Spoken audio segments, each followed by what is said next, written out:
شیوک عاشقان حیدروک شیوک biz ilahi leşkeruk şiyuk تحت امر رهبروک شیوک ظالمه باشی مروک استقامتیم ایخار شیاطینی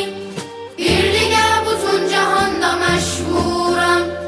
شیعیان هاردا ظلمیده دشمن من جهاد وحدتی مأمورم شاه کربلانو مکتبی منی یتیرdi اوج غیرته استقامتیله دشمنی گره سلام جهاندا زلته دشمنان اسلام نقشلر çekip bizim ilahi وحدته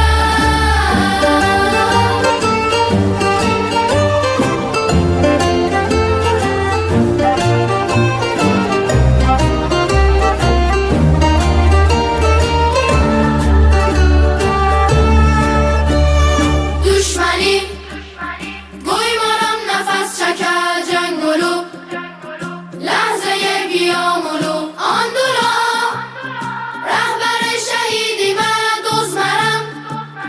وقت انتقامولو آن دولا سوزوز olan علم داره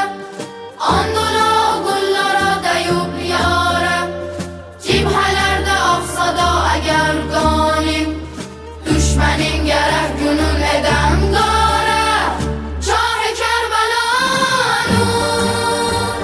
mektebi beni yetirdi oca gayrete istikametiyle düşmeni gerek salam cehanda zillete düşmenan İslam nakşeler çekip bizim ilahi vehdete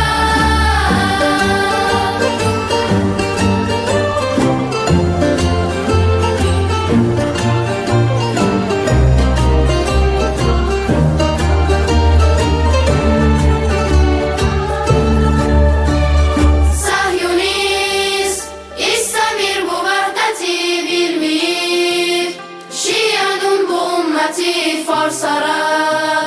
Azeri cemaati bağlayıp Rehberiyle beyati hiç zaman ayırmayıp ayırmaz da Şia ümmetin siyasi serhedler 12 imama andola با هم Şia dünyada olar büyük leşker